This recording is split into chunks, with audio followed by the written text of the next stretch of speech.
Welcome to the Interior Design Podcast. We have just recorded ourselves for the last 10 minutes talking about the catch-up for the week and realised we hadn't turned the on switch on the microphone. Well done, us. Oh, good start. Really good start. Happy New Year. 2024. We're back. So, how are you? What are you working on at the moment? I'm good. I feel like I haven't seen you for ages. We were just saying, weren't we? Yeah. Literally for the last 10 minutes. When we thought we had the microphone on. No, I'm really good. I'm really good. I had a really nice couple of weeks off at Christmas.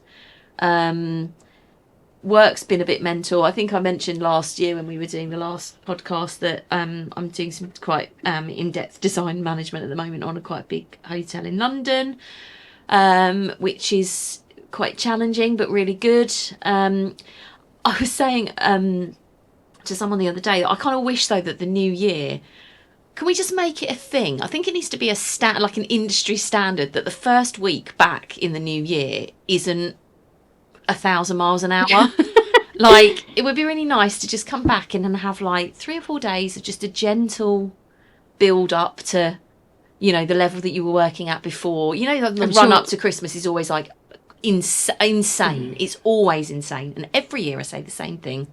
I'm like, I'm going to take a week off before Christmas so I can actually enjoy the run up to the festive period and start getting a bit Christmassy and festive. It never happens. I'm always running around like a headless chicken. And then, yeah, you get back in the new year and it's like, bang, straight back in. And it's quite stressful. I find it quite stressful. I think a lot of people do that though, because it doesn't really ramp up for me until, like, people don't start really going at me until like the second week of January, and then everyone starts coming out. Yeah, but I thought about this the other day when I was having a bit of a moan in my head about, for God's sake, why can't the first week just be nice and chilled? And I was thinking, yeah, when, like, I remember obviously when I was, you know, working with you, that the first couple of weeks of January are always quite a nice, kind of a bit of a slower burn. But yeah, it's been mental, but it's all good. As I say, it's... You're working for the contractor, aren't you? Yeah, and it's keeping me, you know, it's keeping me on my toes, which is really good. So lots of drawing work to do, lots of procurement stuff to do, and dealing with a lot of, consultants as well, which is cool. So yeah, it's going to be amazing. So I've got that, and then I mentioned that I'm helping out, you know, on the free time that I do have at weekends and stuff. I'm helping out a friend of mine who's got a little deli in the town that I live, and he's opening a little cafe. So I'm just helping him whilst he's sunning himself in Australia at the moment for a month by just clearing the unit for him. Nice. And, you know, getting some prep work done and stuff in the evenings and weekends. It's always nice when you get involved in a hands-on project like that. Yeah, I really love it. I really love it. Yeah, and actually it's quite nice when I quite like working on things where I'm helping people like that, because I don't feel the pressure, because I'm not getting paid for it. Like, I'm doing it as a favour, do you know what I mean? So it's nice to just, yeah, I don't feel like there's any pressure on me, and which is really nice. It's quite conducive to my way my brain works. I just finished a project at the end of last year when you were saying about how mental it was before Christmas. I literally finished this on the 22nd of December. Yeah. And it was it's a local project. It's called Dukes in St Osyth. And it's such the people who own it are so lovely. They've just let me design it. Mm-hmm. And I've designed and project managed it. And it just looks amazing. The owners as well are really lovely of Dukes, and she's a brilliant chef, and he's just really methodical. So I'm really hoping that they do well, because they're so lovely. I reckon they will, because it's so local. I love it when I do local projects, because I can go and eat in there. Yeah. Like, we did the noodle bar last year as well, and we've been going in there, and every time I go in there they go, "This is my designer," and they always introduce me to a couple of the customers. It's so nice. But yeah, no, we're doing a race course at the moment, doing all of the race course, which is really making me happy. I did a nice elevation drawing yesterday, and I coloured it all in Photoshop, and I love doing stuff like that. Yeah. And lots of mood boards. Yeah. So we're doing a lot at the moment. We're really busy. I think we've probably got enough work for the next 6 weeks. Italian restaurant as well. We're doing Fratelli's, which we did the upstairs. They've got an upstairs called Fratelli's Cicchetti in Amped Hill. And Tanya, who used to work for Harp, designed that. and so they've called me the other day and said, can you do the downstairs? So nice. with that, doing a pub in Bedford as well. What else? All the jobs. Golf club, local golf club. So yeah, lots of projects going on. That's awesome. So yeah, I'm busy, happy, very happily busy. So yeah. So who have we got today? Today we have Spencer and James from ILIV. James is our local rep, or he is the key account manager, and Spencer is the commercial director. And apparently Spencer is a right geek. We've not met Spencer before, but apparently he's the best person to educate everyone on the podcast. So because they've got such a lovely collection of fabrics, very hugely diverse collection. It'd be really cool to hear what they've got to say. They do curtain fabric and upholstery fabric as well, and they've got lots of patterns and planes and all sorts of different things. They're quite a big company, so I'm excited to hear what they've got to say. Cool. Let's bring them in, shall we? Shall we let them in? Let's let them in.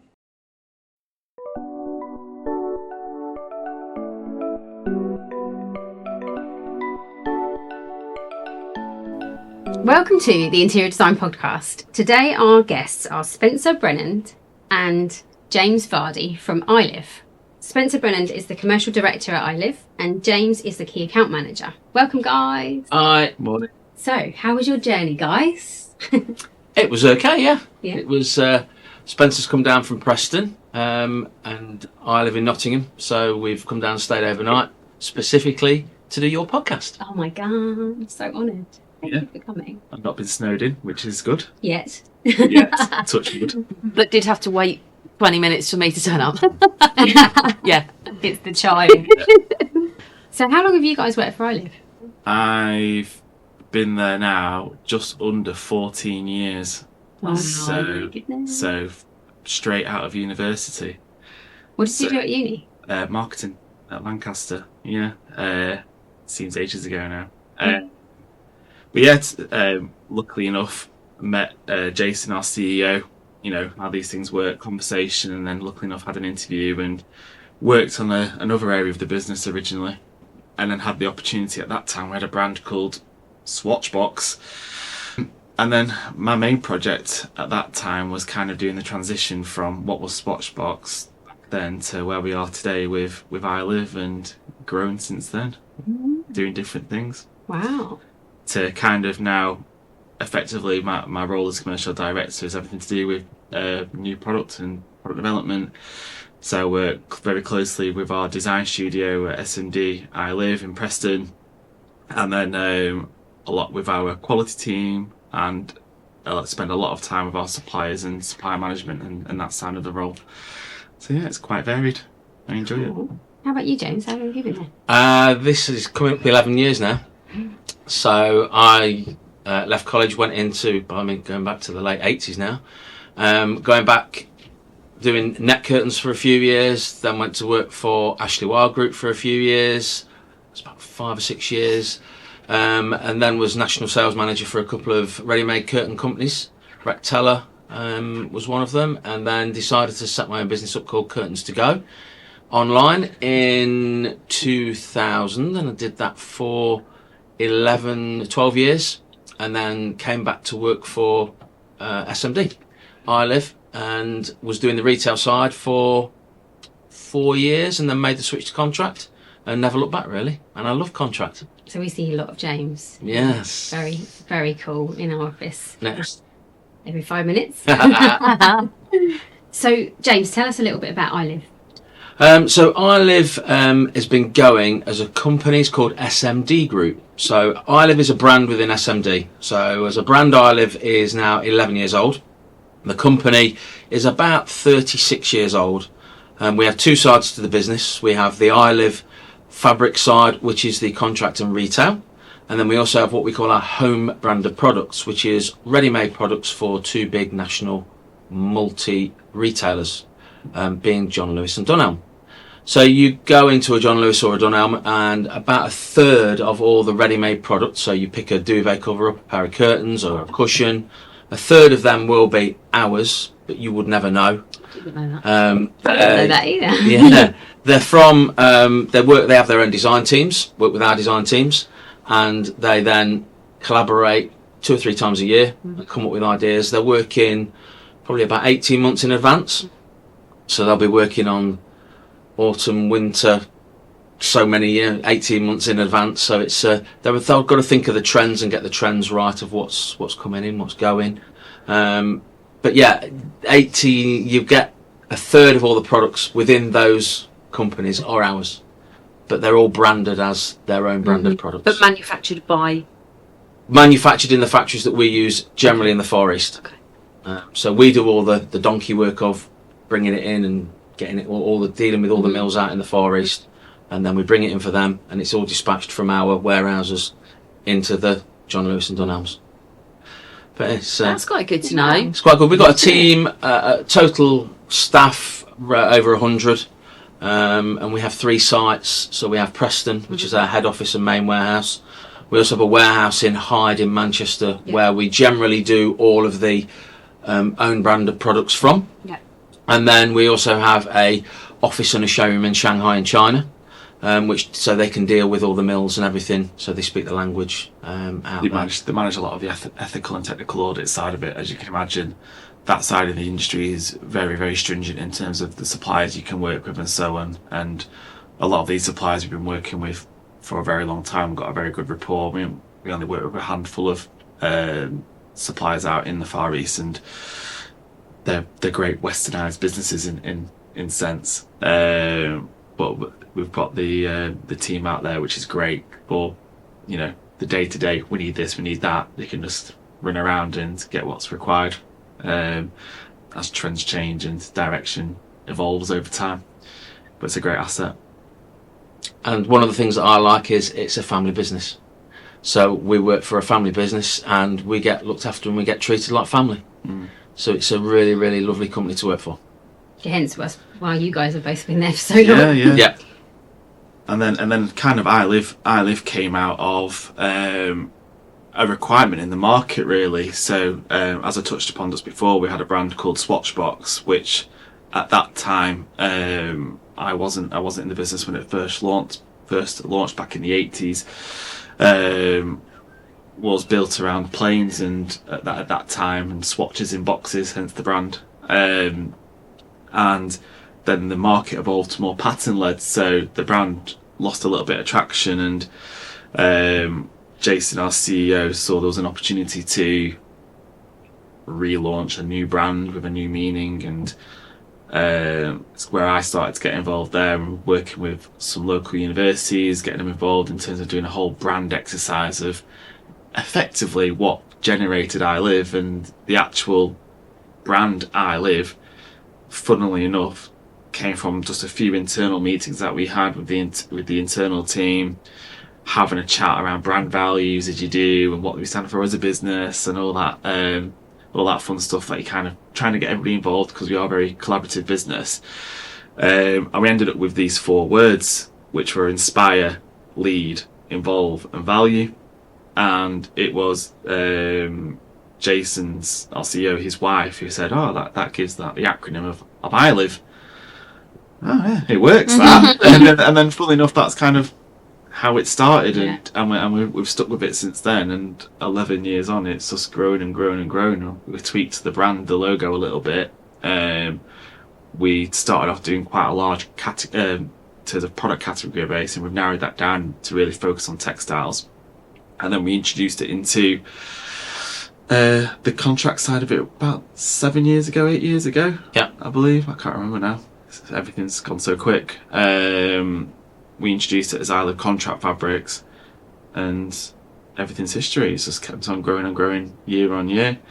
But it was really developed as a brand to make it easier for the consumer, and also make it easier for designers like yourselves to pick up our books, pick up our designs, and be able to bring them to life effectively, and how we lay them out, how we create designs, whether that's scale, colour, different design categories, different stories. We've got a real eclectic mix of looks and feels within the ILIV brand that effectively you can find anything under our brand, you know. Whether you wanted something a little bit more timeless and classical, or if you wanted something a little bit more contemporary and geometric or textured, we've kind of got it all. We don't sit to one style. We kind of adapt to the trend and where the markets go and the demands, really, which is quite nice and diverse, I guess, from a design aspect. I didn't realise how many books we had. I got all the books out earlier. Yeah. And I was like, oh my God, we've got so many ILIV books in there. And I found a couple of fabrics that have been buried that I've been looking for. So that's good. Thank you. We must launch now 20 collections a year across the board, roughly. Wow. We've now gone on the contract side. Pre-COVID, we used to launch product every 3 months for contract. And on the retail side is every 6 months. So we always have 2 set launches a year for the non-FR products, for the housing side, the residential side. But on the contract, it was always every 3 months. So there was always something new. When I cover the country, apart from inside London, I'd always got something new to show. So every time I come, I got something new. That's really nice. So then COVID hit and we had to slow down. So we just launched a lot pre-COVID. So after we've all got let out of being locked in, we sort of had to let that settle, the dust settle on the new ones, and let everyone get used to using them again. And now we're launching back again. It's every 3 months. Sometimes even sooner than that. It can be every month, every 2 months. But predominantly it is 3 months. We've got more new products. So it's a constant, we're evolving all the time. So it's all trend led and colours. Pantone of the year, peach fuzz. Peach fuzz. Peach fuzz. Yeah, so we'll be seeing a bit more of that this year. But it's exciting times. We were talking about trends, weren't we, before? Yeah. And you were saying about how it's gone a bit strange. Yeah, I mean, I find it at the end of every season, it's always a bit daunting going, right, we've just signed off one season, we need to start the other one next. And it's kind of, well, what is it? You know, and where do you look? And, I mean, there's so many avenues you can take direction from now. But yeah, just what we were talking about before, Hayley, it's so, and it kind of links itself to the ILIV brand. We don't have a set handwriting, let's say. You know, we're so diverse with what we do, and we get inspired from so many different places in the market, and whether that's fashion or any kind of like social events or things going on at art museums and everything like that.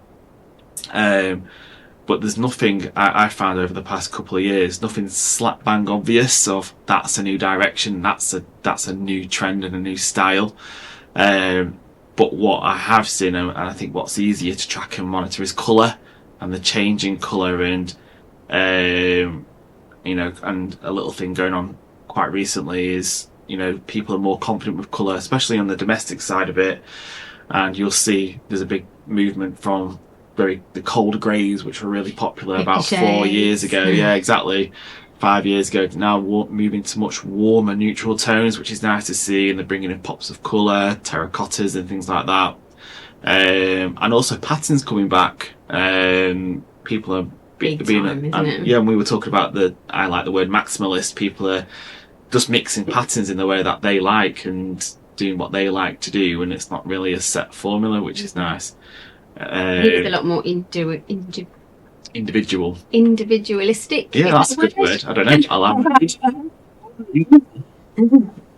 But yeah, no, everyone sort of wants to do it their way, and it's a bit like when you buy a Mini. You know, you kind of, if you buy a brand new Mini, you get like a bit of that, and you build it to how you want it. And I think interior design is a little bit like that, isn't it? You kind of very much layer it for the person. I think we've spoken about this though on previous podcasts. I think on one of the first ones when we were talking to Karen about the psychology of colour, we touched on that whole concept of how design has changed over the last few years, interior design, from a commercial and from a probably more from a domestic perspective, that people are a lot more open now to actually, rather than just keeping up with the Joneses and having what everybody else has because that's what's on trend and that's what they see in magazines, that actually they more open to the idea of giving it a bit more thought about what it is that they actually really like and what they're striving towards in terms of design. So it's positive, I think. So I'd really like to touch on sort of different standards today. What can you guys teach us about different standards for things like curtains? And we're talking about marine, weren't we? Where do we start? I'll leave it to you. It's obviously it's there for a reason, and we have standards mainly down to make sure individuals and guests in a commercial remit are safe in the environment they're in, and ultimately that's why we have these tests that we have to be certified for when we launch a product. The key one for UK drapery, so if you have a hotel or a care home or anything along those lines, a university halls, for example, you would kind of look to use any type of these curtains in a public space. So the test method you should all be aware of is BS 5867 Part 2. But then there's kind of two. You'll see that there's usually a B and a C associated with them. So you'll usually see it as BS 5867 Part 2 B and C, or just B, or just C. And effectively, this test method, in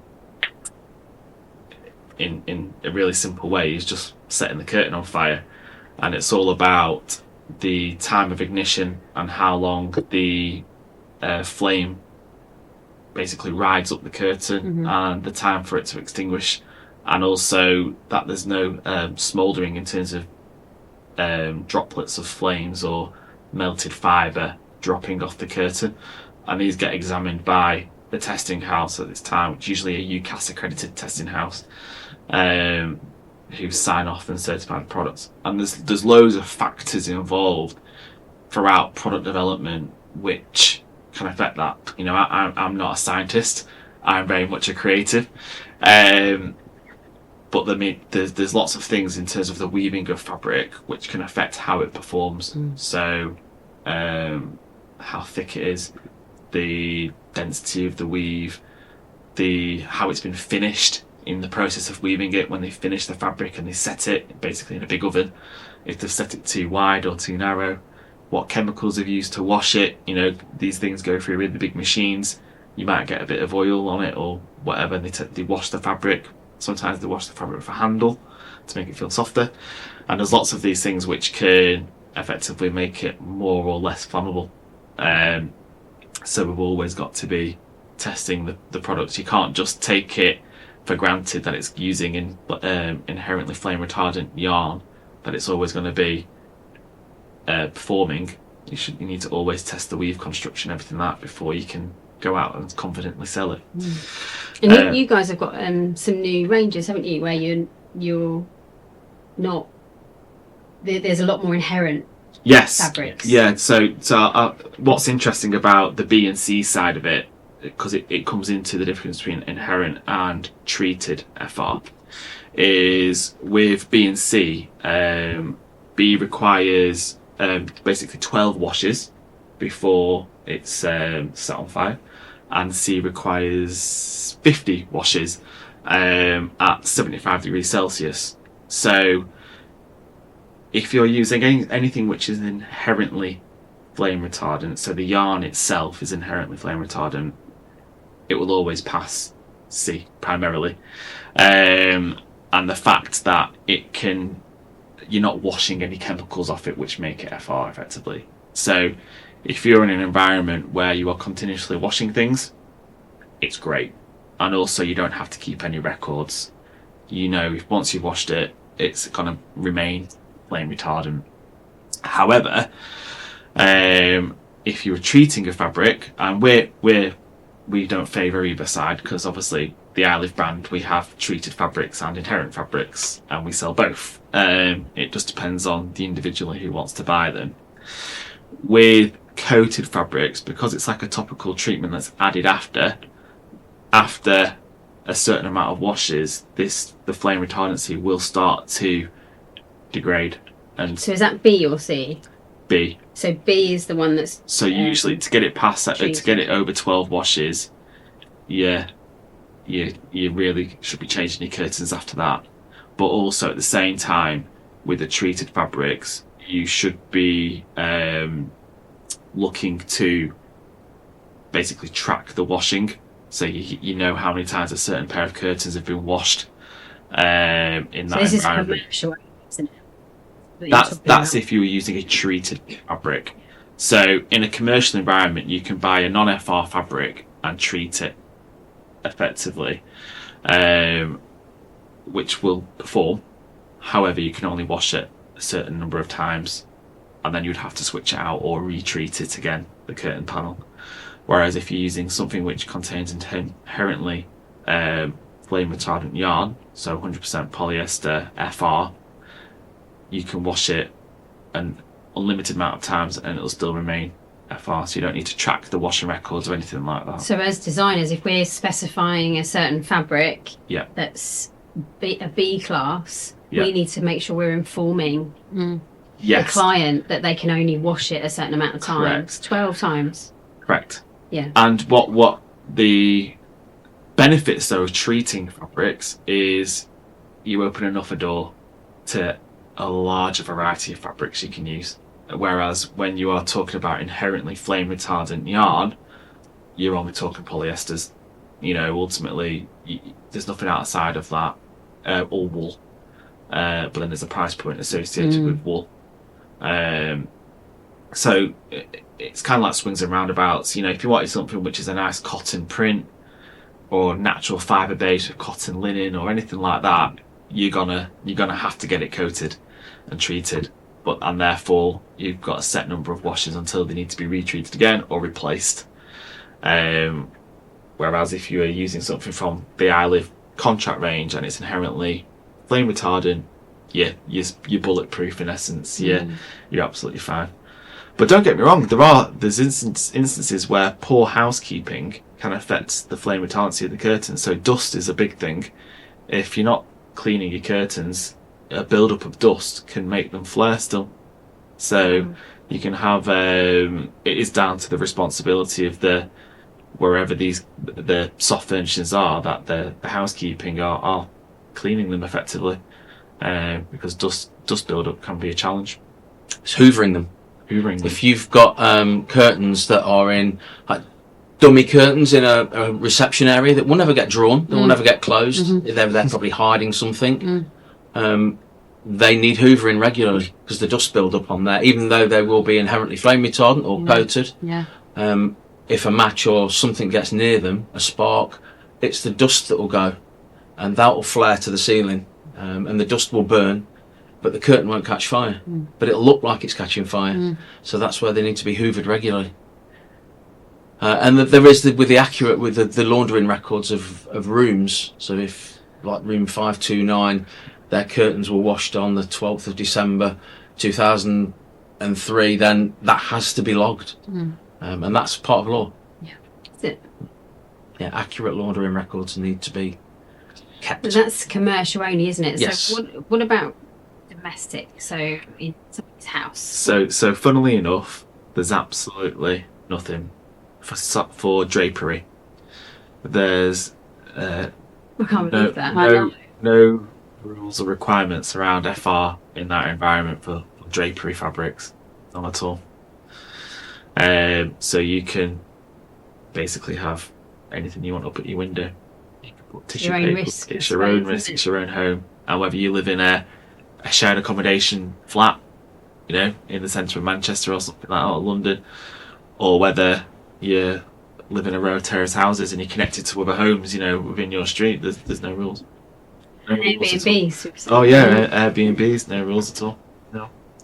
Which is a kind of it's quite scary when you think about it. And I know we've got customers our side who do a lot of furnishing accommodation, and they, for domestic, a lot of renovation and stuff like that, and they have used things like our Tundra plane in those environments just because it looks like a normal fabric anyway. You know, well, I'll probably rephrase that. The best FR technology has changed over the course of the past 10 years. It got a bit of a bad reputation way back when, that anything that had FR yarn in it had a particular hand feel which was quite poor, quite stiff, very shiny. Whereas now the yarn innovation has really improved. I mean, I could quite easily show you velvets, jacquards, embroideries, which are all 100% polyester, and you would think some of them have natural fibre, and you think they would have viscose in them or something like that, because it's just draped so well.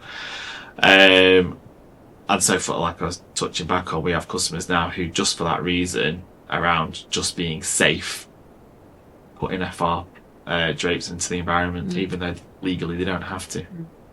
So, James, you wanted to add something about fire retardancy, didn't you? Yeah, it was just it's the list of it's fabrics used in most public places, such as care homes, hospitals, universities, colleges, hotels, pubs, cruise ships, schools, churches, theatres, prisons and detention centres are required by law to have their fabrics certified flame retardant. And then you've got it's the 2005 fire safety order. So the responsible person, the owner of or person with control of those premises, has the full corporate responsibility. So the owner of a hotel group might be on the beach in the Bahamas because that's where he lives now, and the hotel group runs itself, and one of the housekeepers is nipped out because someone's damaged a pair of curtains, nipped to the local shop and bought some, and someone in that room's now having a crafty fag out the window in the middle of the night and catches the curtains on fire, and they can't get out of the room and they've died. The guy who owns it, who's in Bahamas, he's on a corporate manslaughter charge, but doesn't know anything about it because that's what the housekeeping should be doing. But that's why it's so important that any of that list of buildings and companies that need flame retardant curtains, and it is by law that they need it. We've had the problems with Grenfell, the outdoor cladding that brought it to light. So it is quite, it's very, very important that anything, the grey area is the Airbnb side. That, is it, isn't it? Is it? Well, you rent out your home, don't you? They're encouraging you to rent out your home. Yeah, rent your spare room out. It will. But is that that should be then classed as, is it a hotel? But also there's something with Airbnbs as well, which, if you go back, if you stay in your hotel now, I mean, it's been like this for years. Every door has a fire exit route. Do you have that in an Airbnb? If you stayed there for the first night and something happens like that, there's a fire and you have to escape, and you're halfway. But if you have an HMO, I used to have an HMO. Yeah. To have a fire alarm put in the whole of the house, and you have to have fire. The doors have to shut, and I think so. Yeah, I had it managed, but I had to pay to get it all upgraded because I had an HMO. I couldn't just rent it out like a house. So I think it is. I reckon it will come. But it will probably just blanket. Won't they just say that everyone has to have it? They'll just end up having a higher fire retardancy rule, and it'll be everyone who's selling anything into the UK will just have to have it fire retardant. Because upholstery isn't like that, is it? So upholstery's got the cigarette match BS 58521 one, and then it's got BS 5852 plus group 5 for which is a combination test, which is basically called BS 7176, which is a combination of BS 5852 and also BS 1021, which is your cigarette match. So it's a combination of all three tests together. Is your 7176, but people call it loads of different terminologies in our market. There's CRIB 5, there's BS 5852, there's BS 7176. But if I was a designer and I was looking for one thing on the back of a label, because even the editors and the fabric providers print different things on their care labels and stuff like that, I'd be looking for two main things. Either it says BS 7176 or it says BS 5852 source 0, 1 and 5. Yeah. And then if it says that, I'll be happy. Yeah. I'll be confident with what I'm using for a commercial environment. And that's your medium hazard environments, your public environments, just what James was saying before. Your pubs, your clubs, your hotels, your spa rooms, your universities, whatever. It's a higher one, isn't there? So if we were talking about this, if you're locked in. Yes, CRIB 7. So if that only really applies to prisons and mental institutions, anywhere where you're locked in your room and have to be let out, so you have to wait to be let out, that's when it needs to be crib 7. So it's a longer burn than a crib 5. So it's, if you're in control of your own destiny to get out of a room, like in a hotel room, it's crib 5. But if you're locked in and you have to wait to be let out, it's got to be crib 7. Yeah, what you classify as a hazardous environment.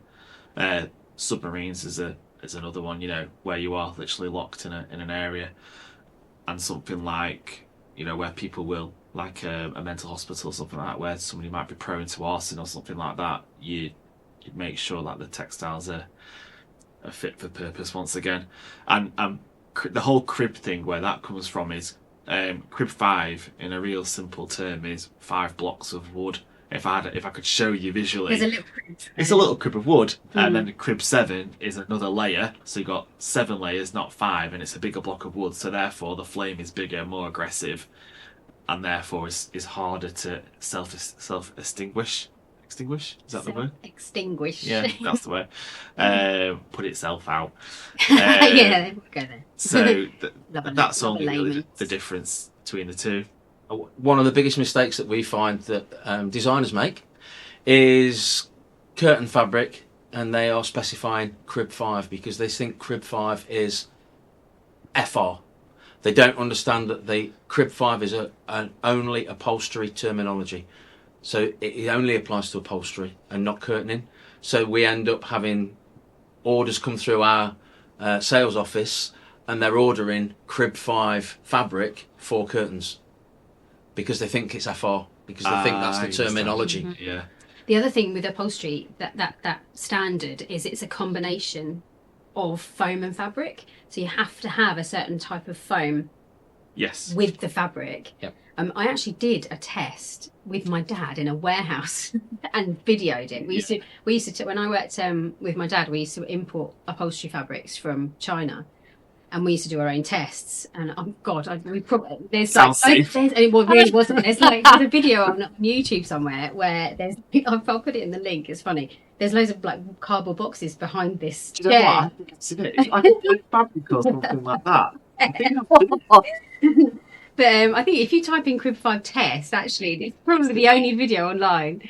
But there is a little crib on that video, and that's the crib 5. And we used to do that all the time just to kind of test the fabric, because we used to batch test every lot that came from China just to make sure it was right. But I'm sure we should have done it in a little bit more. I'm sure we should have done it in a little bit of a more of a safe environment rather than in front of a whole load of boxes of furniture. You know. It's kind of similar to what we were saying about drapery fabrics. So with upholstery fabrics, the crib 5 can be applied. The basically the barrier to create the performance that you need can be applied to a fabric. So effectively, it can be a paste that goes on the back, or it can be a lamination that goes on the back. To help create the char barrier between the fabric and the foam. But also we have fabrics in the ILIV range, like Hampton's a great example, a velvet of ours, which we classify as dual purpose. So it's got no treatment to it, but it is 100% inherently flame retardant. So the yarn in it is at a molecular level flame retardant. And because there's no coating on it, it passes both the drapery tests and the upholstery tests, which is great. So it's really versatile. So if you were designing a room, you could. How many colours have got of Hampton now, Jim? 50 something? 54, I think. 54. Yeah. So you can use one velvet colour for the upholstery, another velvet colour for the drapery. You don't have to pay any more for it, add anything onto it. It's fit for purpose as you see it in the sample book. So there are textiles which can do both at the same time. Yeah, that's really handy, isn't it? Yeah, and the only great thing about crib 5 about the treating of it as well is the fact that you can't wash a sofa, so you can't wash it off. So once it's on and it's permanent effectively. So if you were to pick something from the residential side of it, and it obviously achieved the correct martindale that you need to use for that end use, and you basically do a trial coating. Yes, it passes the standards.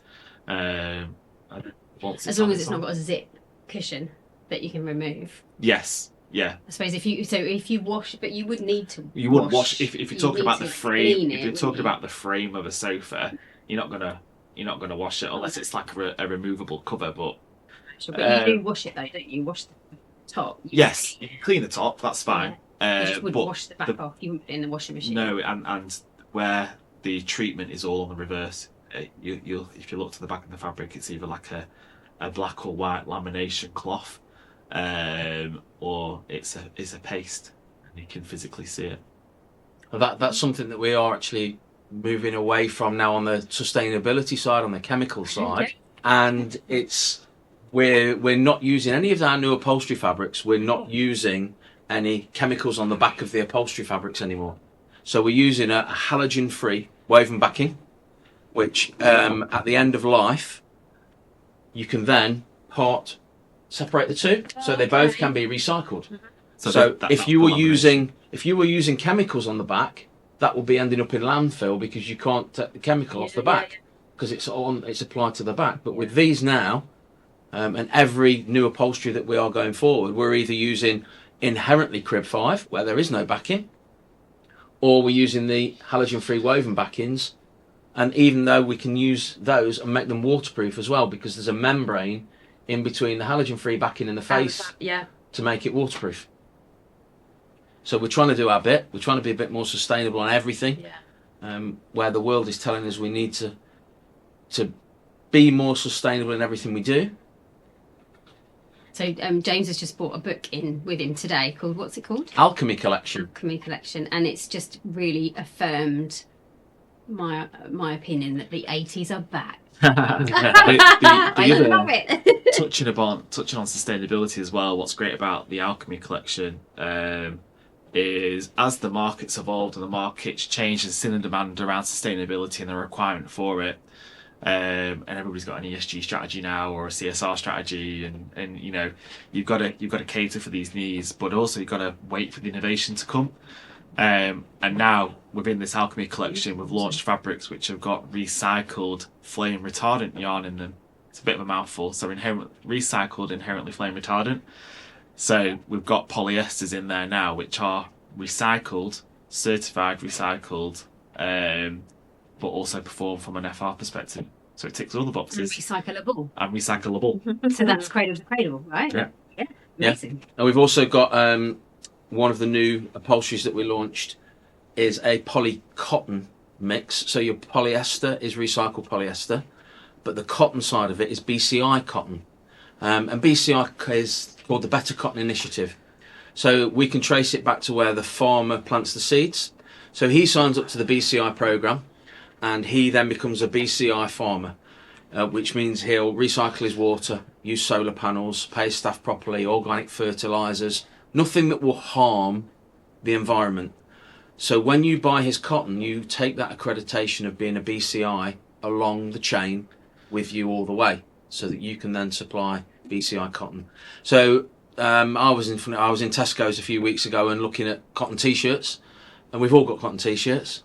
But now the swing tickets that you'll see a little 3 initials, BCI, in block capitals, and it says Better Cotton Initiative. And it's starting to come through in lots of clothing now, that you'll see that, so you know that is coming from a sustainable source. That's really cool. It's a big initiative that's probably I don't know when it started, but we started working with BCI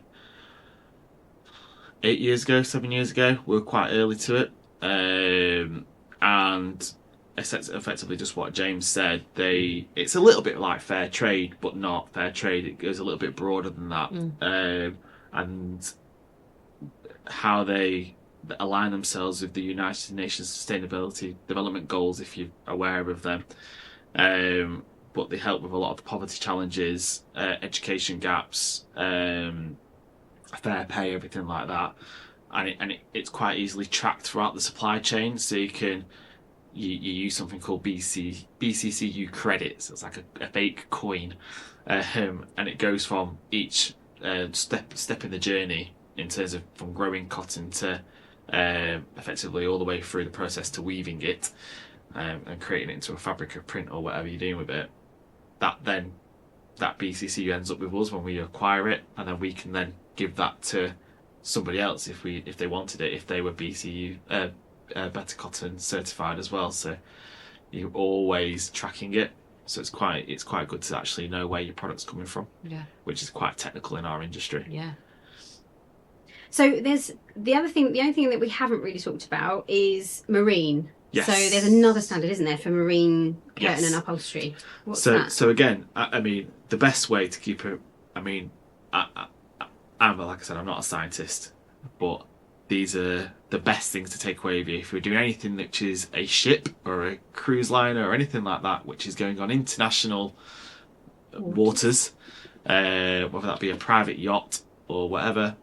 There are 3 main tests you need to keep an eye out for. So anybody's fabric which you are looking out for are for drapery, which is IMO 7, and then for upholstery, IMO 8, and then anything for bedding, IMO 9. So those are the only things you need to look out for test wise when selecting a fabric to go into that end use.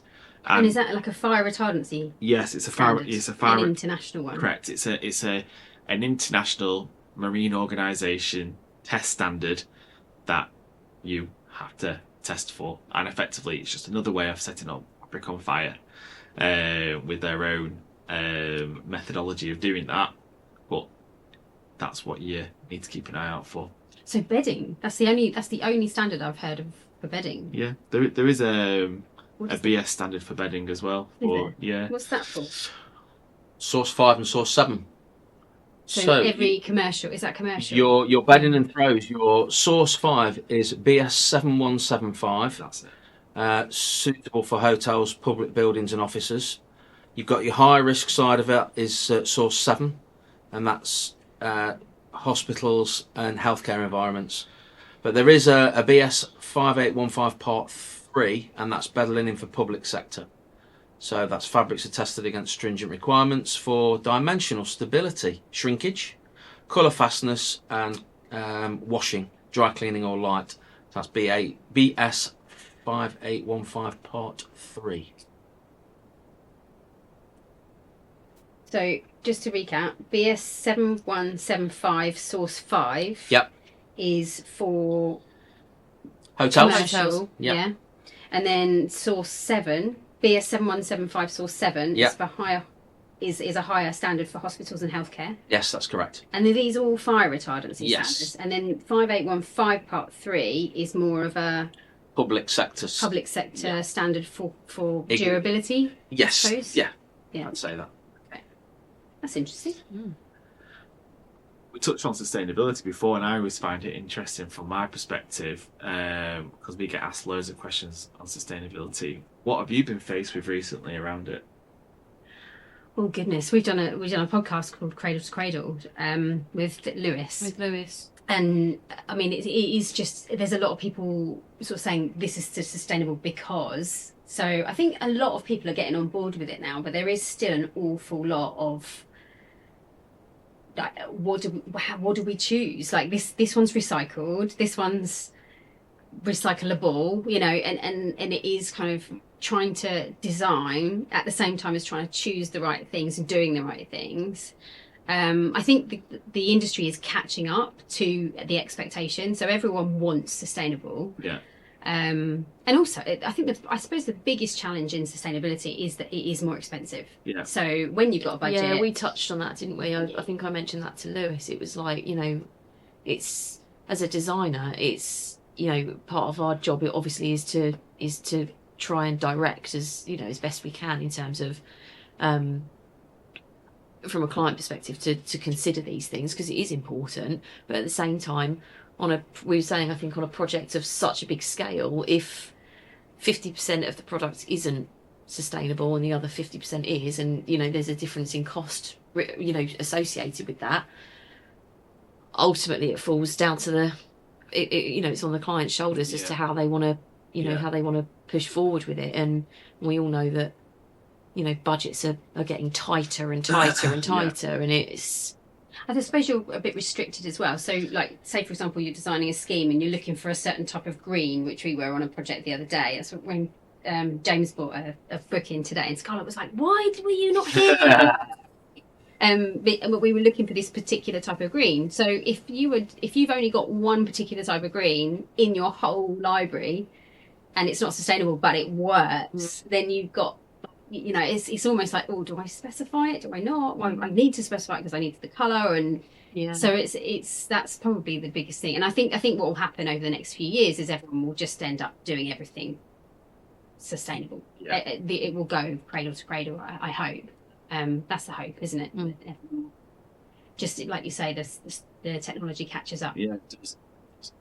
And that's kind of what we're finding is as the technology's there, the yarns get more interesting that are sustainable. So I won't go too technical, but you can now get a recycled FR chenille, you know, compared to 6 years ago. It'll just be like a really standard polyester yarn. You can't really do much with it. So the market is basically changing and evolving and adapting all the time. But there's loads. Sustainability is so broad, and it's kind of why I asked the question, because everybody always goes to product initially. And okay, in our industry, sometimes you can make something sustainable, you know, recycled or organic or whatever, but there's a price associated to it. But sometimes it's kind of, and the reflection I have on it is it's the people you work with as well, and what the business is doing who you work with, where it might not necessarily pass its way down the supply chain from at your level in terms of using the fabrics, but a lot of my suppliers might use waterless dyeing, you know, they use no water in dyeing, you know, it's great. Water's a massive problem in our industry. And what do you mean, the lack of water? Using too much of it. So they used to use a lot of water, especially for things like cotton and so on.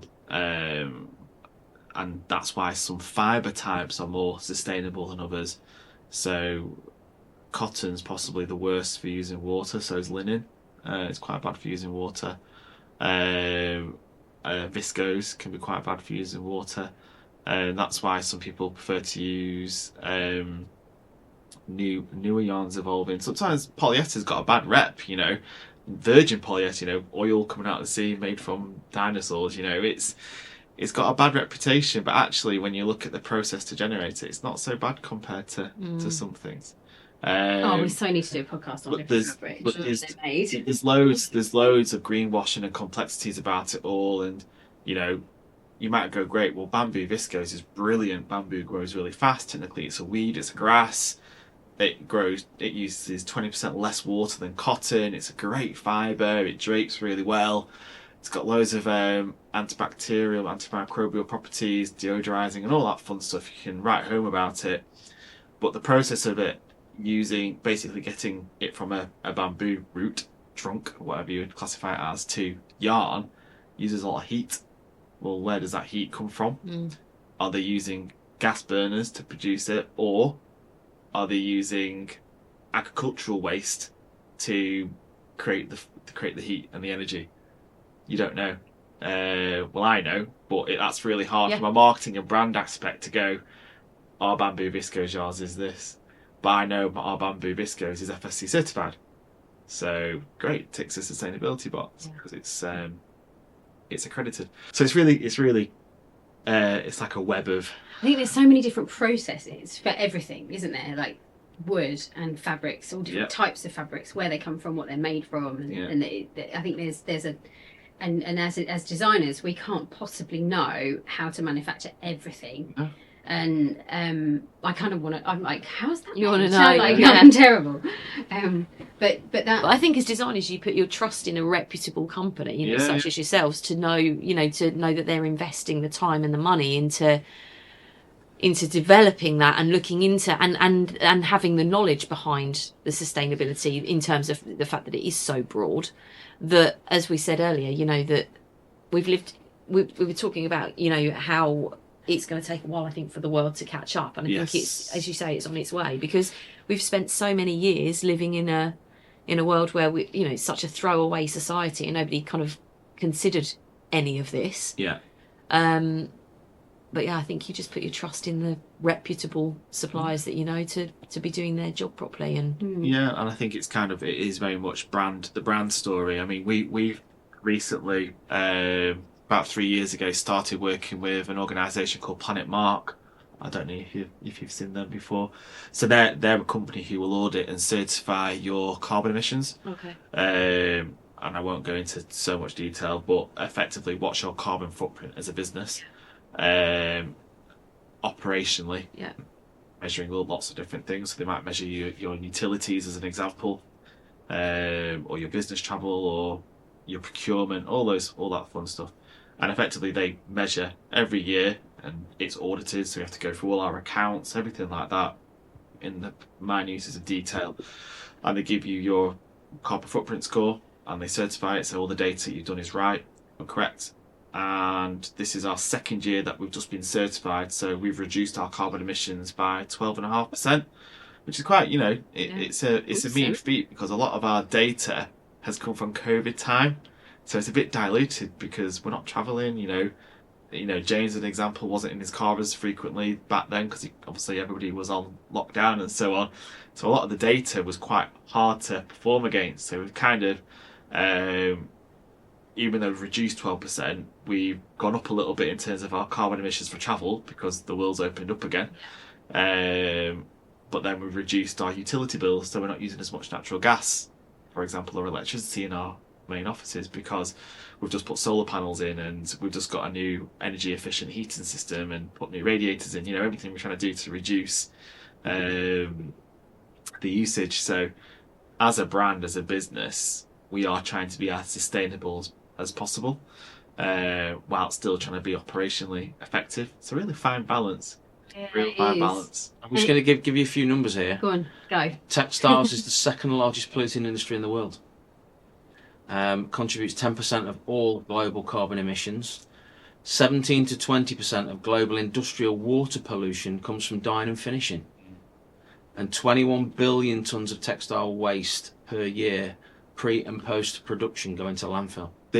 Those numbers, though, do include fashion, so it's not just soft furnishings. This is the whole fashion industry as well. And one about water and things like that. So we've all got a cotton t-shirt.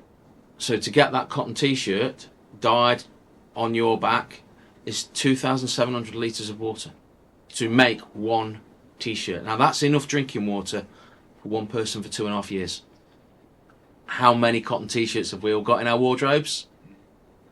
And when you dye a cotton t-shirt, where does the dye go afterwards? So, does it go back into the water? The water is one to grow the crop, so they need a lot of water and herbicides, pesticides to grow the crop. So, but then the actual dyeing process to dye it, a lot of heat involved, and so a lot to for the yarn to take the colour.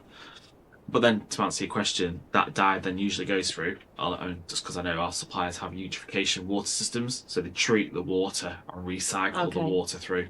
So that's the type of supplier we would work with and make sure that they've got that process set up. Can you imagine how many suppliers are not doing? No, this is it. This is it. That's the problem, isn't it? So if you from growing the cotton seed, to get 1 kilogram of cotton is 20,000 litres of water. And that's enough to keep 15 adults drinking water for a year. So to get 1 kilogram of cotton, from seed to finished product. So in effect, are we taking away people's drinking water? Well, they're recycling the water now. That's the thing. So it's just teaching them. The responsible one. That's why they are signing up to the Better Cotton Initiative programme. So they are recycling their water. So what Better Cotton do? They'll help educate farmers in the best way to irrigate their fields, and the best way to utilise the water and maximise yield using as little water as they can. But it's a crop, you can have too much water and it kills it. You can have too little water and it kills it. It's an art. Farming is an art. No matter what you grow in, it's an environmental challenge, and it's not easy for these guys. And Better Cotton, what's nice about it is it's the educational side of it, which I like about it, and how they help grow the. This is BCI, Better Cotton. Yeah, it's the social responsibility around it, which I like, and the whole aspect of fair pay and the gender gap and everything like that. They really do work on that, and I'd advocate anybody go and look on their website, because they'll talk about it 10 times better than what I can. But it's just a great read, and there's a lot of reports on there about all the different cotton producers around the world who they help, and they'll give some real facts and figures about how much water they've saved and so on, year out. It's kind of like their accounts, effectively.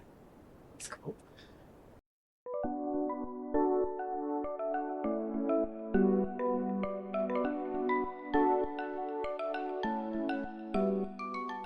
So we have touched on loads of different things, but we one of the things that I wanted to talk to you about is LRV, because LRV is something that I would associate, and a lot of people I think would associate with things like walls, but actually we really need to consider what goes on furniture and curtains as well. So Spencer, do you want to educate us on LRV? Effectively, it's the measure of the reflectiveness of a surface, effectively. So it gives you a percentage.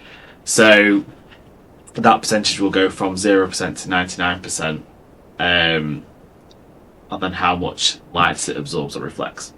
And it's quite commonly used where I've seen in care.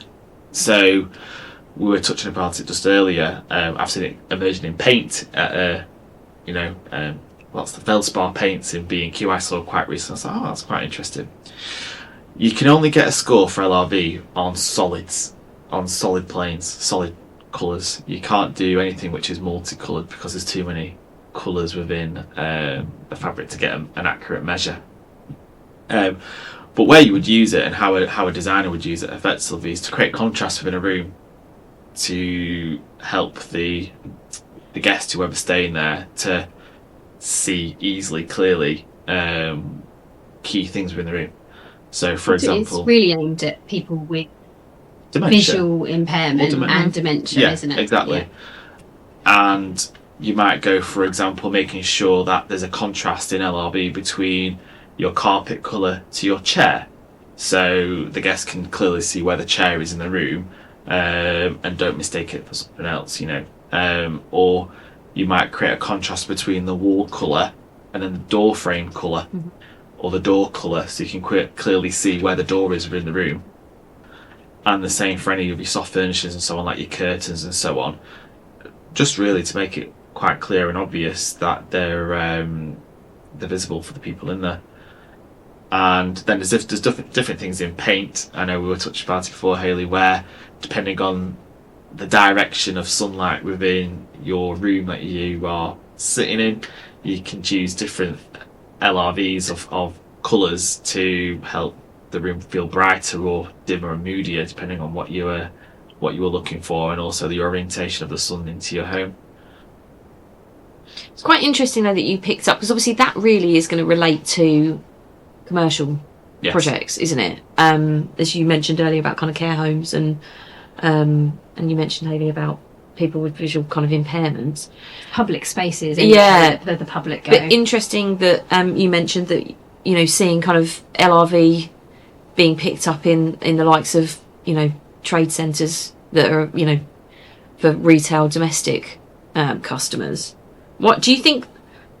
I mean, there would be no reason why you would need to use it residentially, is there? It depends. If you've got someone in your house who's visually impaired, who can't see properly, or who someone's got dementia, I think it's a really good idea to have that in your as a designer, to have that in your back pocket, because if you're trying to navigate through, I did a course on LRV a little while ago, done by the director of Dulux, and they were talking about people there's a lot of people who've got the visual impairment. So as a designer, if you were to go into somebody's home and they've got their mum living with them and she's got a problem with her sight, then let's tap into that LRV box. And one of the things I just wanted to add with LRV, you've got critical surfaces, which are ceiling, wall, door and floor. I was really surprised to hear that door and architrave should be the same, because that then frames the door, Yeah. and so you can see the door when it's shut, but you can also see it when it's open. Yeah. And then that's 30 points different. The idea is you have 30.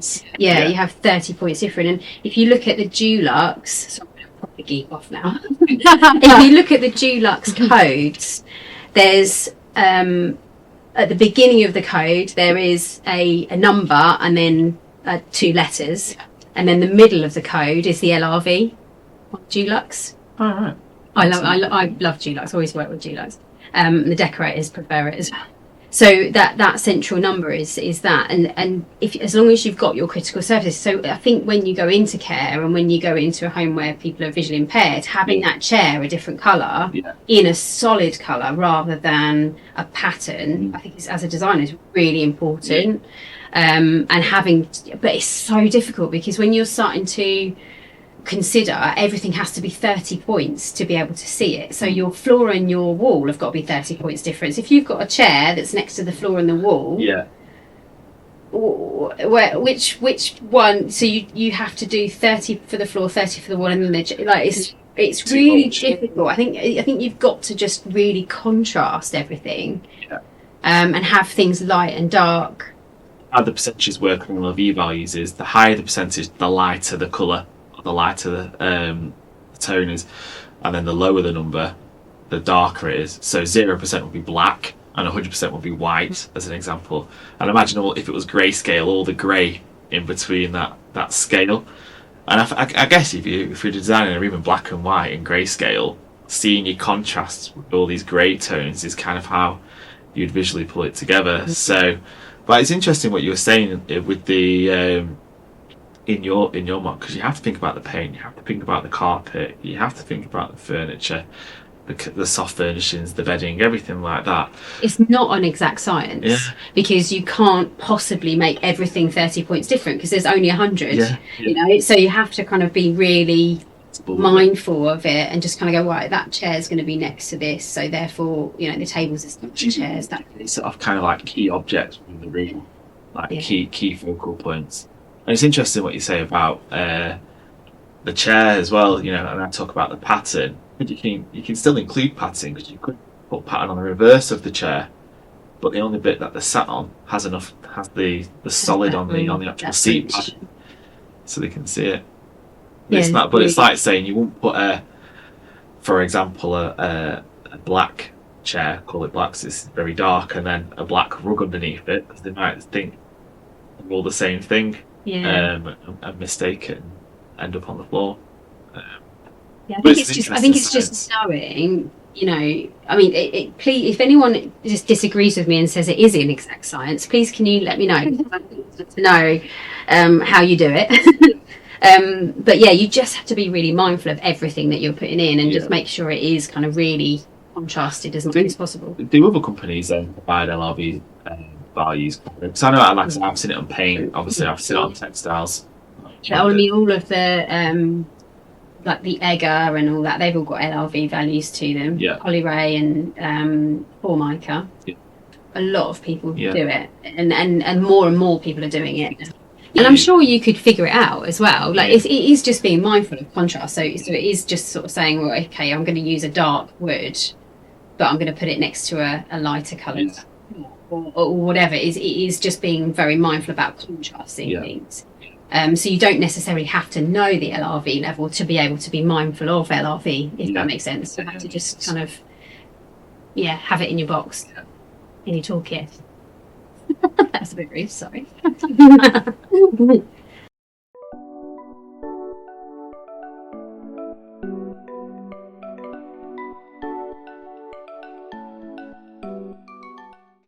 So Spencer would also like to educate us on acoustics, fabrics.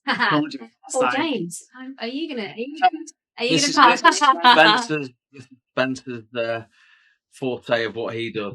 So he's done all the research into this.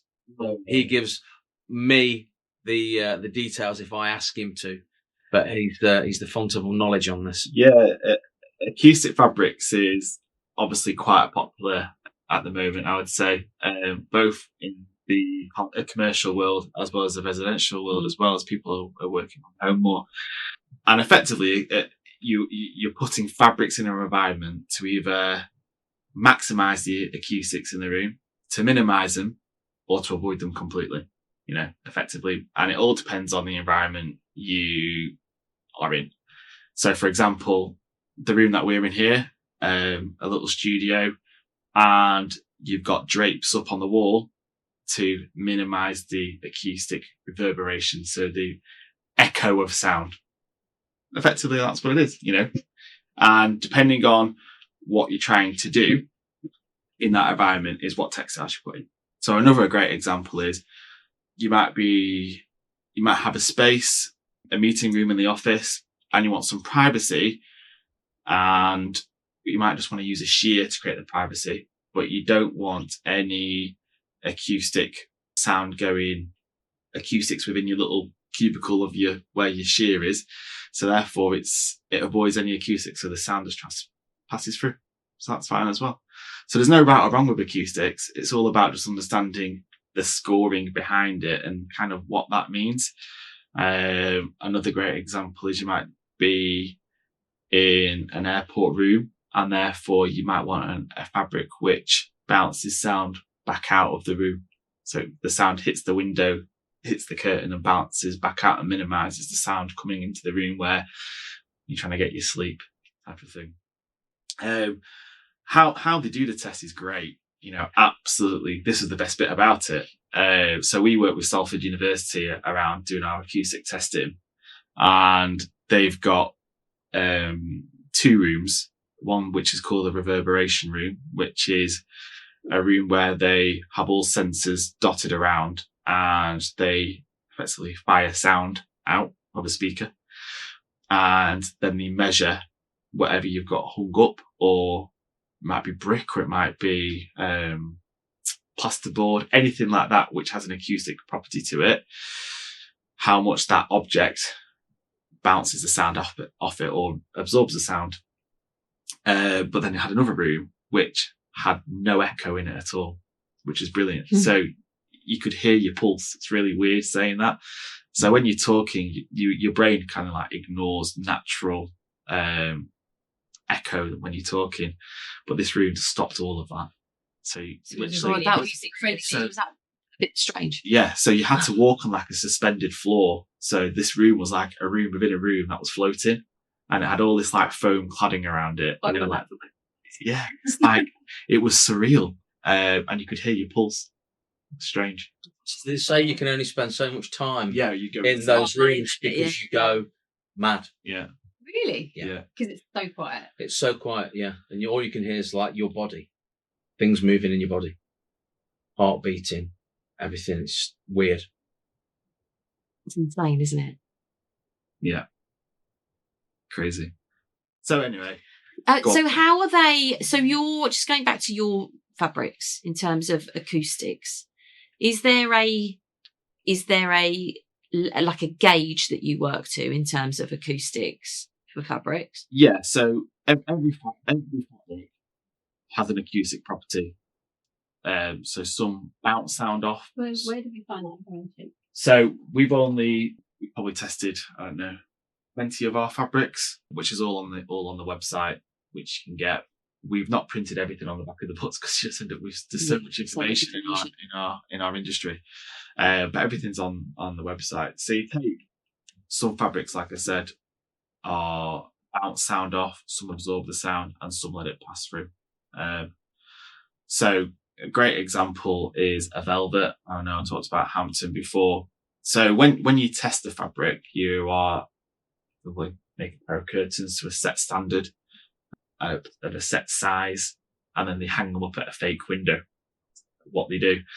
And there's the BS standard to this, as there is to everything like that. So the test method is the same. So it is, you got your pen ready? I've got my pen ready. It's BSEN ISO 354. And that's acoustic. What's it called? Acoustic. It's the acoustics testing of a reverberation chamber. So that's your room where it measures all the echo and the bounce back. So it's like a fake room effectively. And that gives you a score and a value called the sound. I'm going to get really technical. Geek off. The sound absorption coefficient. Yeah. And usually you'll see a little score, which is and got a little AW after it. So, and it's usually like a 0.5 AW or 0.7 AW. But to make it easier, they give you a classification.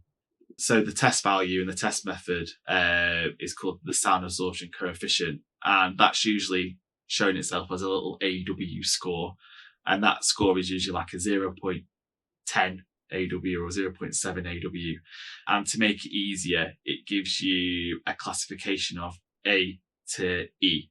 So the lower the score, so if it's 0.4, the less absorbent the fabric is. And the higher the score, the more absorbent it is. And that's really useful to, like I was talking about, the environmental uses of how to use it. So we have a fabric called Hampton, which is a velvet, and you only have to touch and feel the velvet. You go, oh, that's quite thick and dense. And it's kind of common sense when you, as a designer, not everything has a score, but you kind of understand it of right, it's quite a thick, dense fabric, therefore it's going to be quite good at muting and absorbing sound. And then that would give you kind of this classification and an idea how to use it. So, okay, I'm in a hotel room or a meeting room or something like that, and I don't want the sound echoing around, so therefore having some Hampton velvet around my windows will help prevent that, or having Hampton on my furniture will help absorb that as well. There's another thing that we haven't tested so much, but I do know it happens a lot in office space, is you can get the acoustic panels as well, which you can upholster onto in office space. So they work as an acoustic barrier as well, which is a slightly different test method because you test the fabric over the acoustic material as well. So that's a different way of using it. So quite a popular trend is acoustic wall panels that you see, and you can put them on the ceiling and so on. But a lot of the acoustic properties come from the board that you are wrapping the textile in. Yeah. Where I would say with that is don't use something which is really reflective.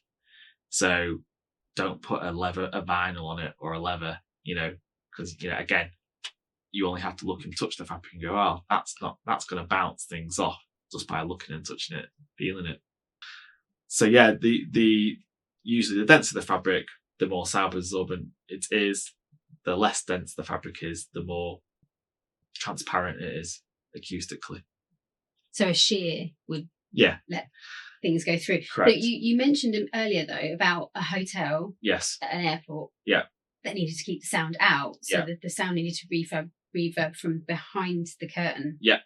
What kind of fabric would you use for that? Again, you could use something like a dense fabric like a velvet, and also lining a curtain helps. So having something where it's trapping air in between it, because it can change the score between a lined curtain and an unlined curtain.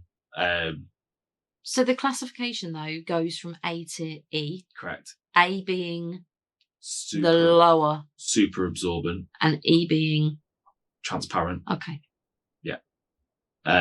So you take a sheer, that will be effectively unclassified. Yeah. It wouldn't even pass through. Yeah. Yeah. So usually like lining curtains as well, or interlining them does help with acoustic. Black out on the back. Yeah. Yeah. That all helps with the acoustic properties of how a fabric can perform. Like an inch. Yeah. Yeah. Definitely. So one thing we touched on earlier that I'm quite interested to hear a little bit more about is sort of how to clean fabrics.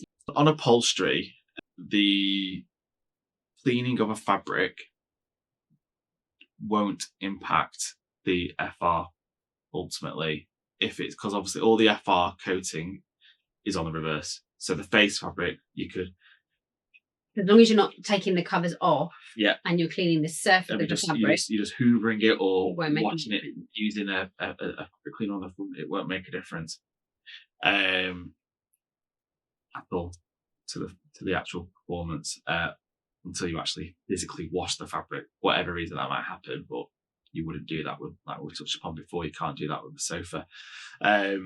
Counterintuitively, obviously, a lot in our commercial environment, a lot of our textiles come with a stain resistant finish applied to them, and that can actually make things set on fire more, completely on the other side of it. But obviously we have the technology there and the testing to make sure that doesn't happen.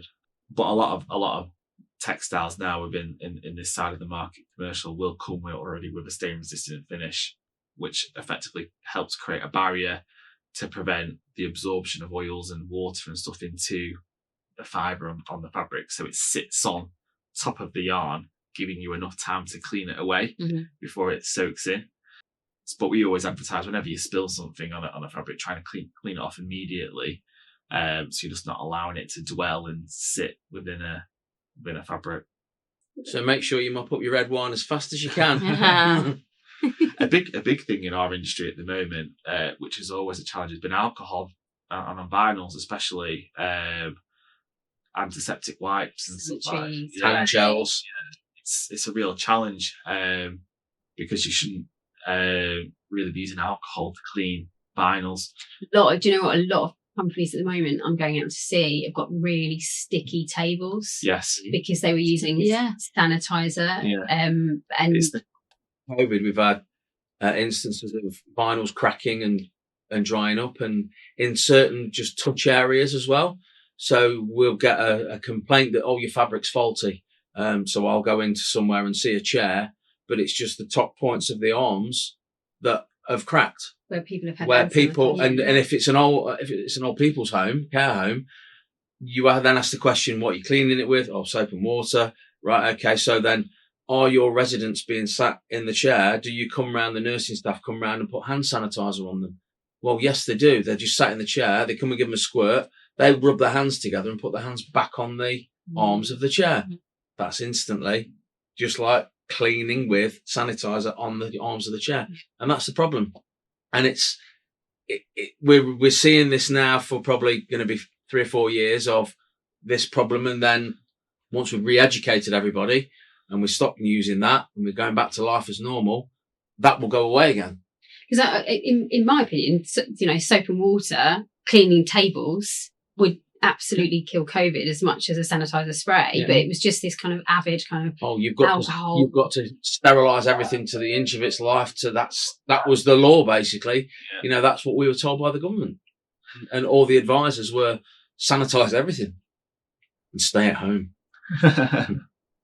But we know a few upholsterers who are now putting care labels on the bottom of the chairs, especially on vinyl-based products, saying please stick to the specific cleaning instructions on this product, because it will affect its longevity.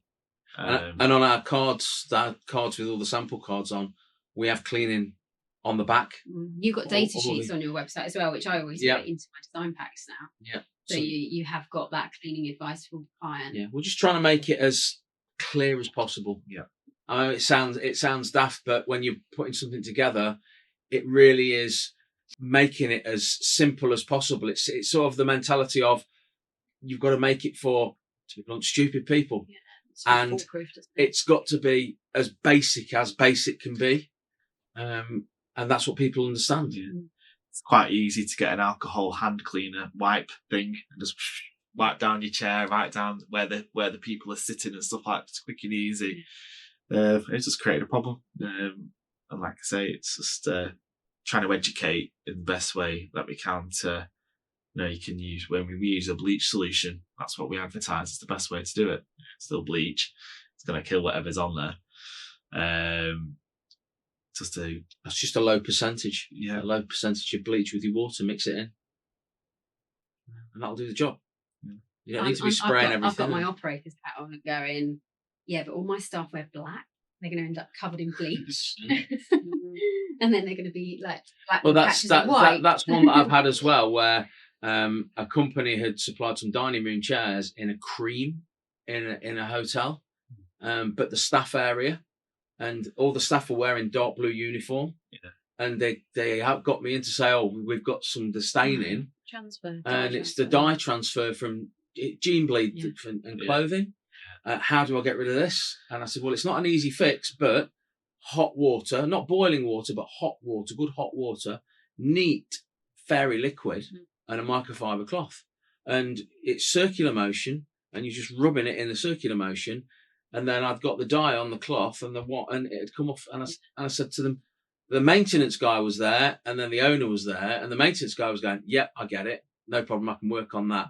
The owner was saying, "Well, it's going to be ages, we can't wait that." And he was saying, the maintenance guy was saying, "It's fine, I can now work on this and get this done. I know it's not a quick fix. It's going to be a lifestyle of a regular cleaning, not leave it and then it build up and then." So, they were happy. Once it was shown how to do it, everybody was happy. Yep. That's what the podcast is for, passing this knowledge on. Absolutely. Love it. But some fabrics have naturally stain resistant properties as well, depending on, some velvets are great. Like very high pile, dense pile fabrics, naturally stain resistant. Well, you were saying about Hampton. Yeah. You were talking about Hampton in the past. I had a customer that was doing headboards, and they said to me, "What's the stain resistant like?" And I said, "Well, I'll tell you what, I'll get you a metre of the fabric, I'll send you it, and you can throw what you want on it and see what it is." And because it's headboards, they were using gels, hair gels, waxes, grease, and they said they put it on and it wiped off. And that was the velvet, the properties of the velvet. Yeah. There is a misconception I hear quite a bit, which might be quite interesting. People listen to this, is the difference between water repellency and waterproof. I don't know if you come across that.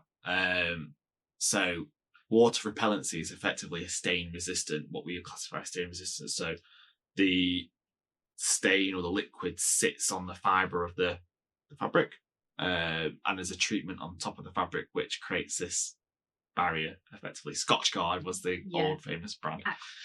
AquaClean. Whereas waterproof is more of a technical thing, where it's a lamination behind the fabric, so you can't see it. And then you usually would have your Crib 5, your FR lamination or paste put on top of that behind it. And that effectively creates a barrier. So if liquid got through, that means it can't penetrate the fabric any deeper than that lamination, that film. So it's good for care home. Great. So it won't get into the foam or anything like that. It will literally just stay on the fabric. So it's perfect for that environment. Would you use that outdoor? So outdoors are a real funny one. So you can, because ultimately anything that we sell which has got a waterproof barrier is also has an antibacterial finish. So therefore it's anti-mildew naturally, so you can use it outside. However, with outside becomes another set of problems or challenges in terms of the light fastness and so on. And the FR guidelines aren't very clear outdoor furniture. You've also got the problem with the seams. As soon as you put a needle through to make anything, you've punctured it. Yes. But you can then seal the seams. Yes. If you want to take it, the next step is tape the seams. Welded seams. Yeah. So you can do that. But also it depends on then the inner you're using, so you gotta make sure your inner is anti-mildew and so on at the same time, depending on where it's going. But yeah, we've got fabrics. Burley's a great example where we've had it tested for outdoor tests. So that might include artificial weathering test. There's a chlorine test. There's a seawater test, and then the light fastness test. So it ticks all those boxes in terms of, if I was going to put it on my yacht, it's got IMO 8, so it passes the upholstery, and then I know it passes all these outdoor tests for salt water, or if I've got a sun lounger next to me pool in Florida, wherever, I can sit on it with wet trunks type of thing. So there's lots of different tests like that for outdoor that you have to take into consideration. Interesting. Oh my god, my mind is blown. Yeah. So much information. Thank you so much. It's okay. You're going to need a bit of time to let all this sink in. We've covered so many things. British standards of upholstery, marine standards, curtain standards. We've covered acoustics, LRV, sustainability, cleaning, waterproofing. Amazing. So is it worth to have a quick, just like a top tip to look for? Definitely. So I would definitely say, I'm a designer now and I'm working on schemes, and I knew it had to be for the commercial environment. So your curtains is BS 5867 Part 2, B or C. So it can be either or both. Your upholstery, when I think we touched upon it before. So you're looking out for two main things. Either it says BS 7176, so you know it ticks all the boxes, or BS 5852 source 0, 1 and 5. Remember the 5, that's really important.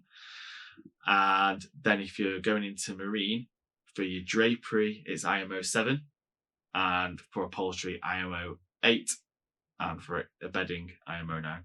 If you remember them and you've got all the certification to show them, then you're all right. Good.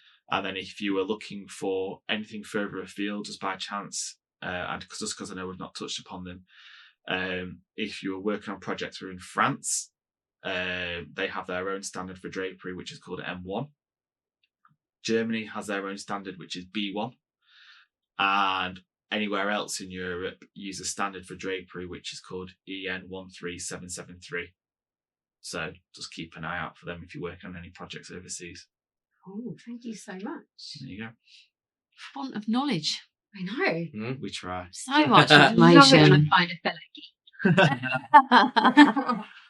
Well, like I said, I'm naturally a creative and not a scientist, and some of these methodologies, they're the UCAS accredited, so they have to be set, controlled environments, and that fabrics and textiles is a very frustrating thing to work with at times, because you might go, all right, well, it's made out of this yarn, it's treated in this way, it should be fine, and then it fails and you have to change the weave again, and then it passes. It's like, oh, but why? You just dwell in it if you're doing that. So every year we do all our due diligence testing as well, so batch on batch and so on. So we're always making sure that we're retesting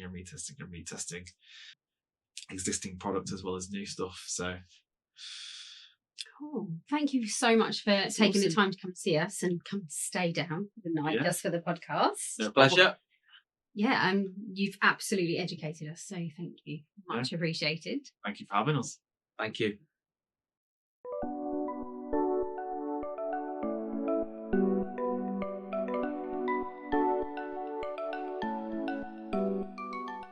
So that was fun. That was really informative. Oh my God, Spencer has his brain. I was listening to him talking, thinking, I wish my brain retained that kind of information. But I guess this is why, as designers, you have to use reputable companies. Like I was saying about the whole sustainability side of things, you put your trust in them to be doing the best that they can possibly do in terms of their industry, of what it is that they obviously they know what they're doing, and they're doing it to the best of their ability, and they're conscious about sustainability, and they're conscious of everything that goes along with that. And then as designers, because we have our own things to consider and think about, that you lean on them as a way of you trust them, don't you? Like almost like as a way of directing to a point. Do you know what I mean? But yeah, I was listening to Spencer and just thinking, why on earth?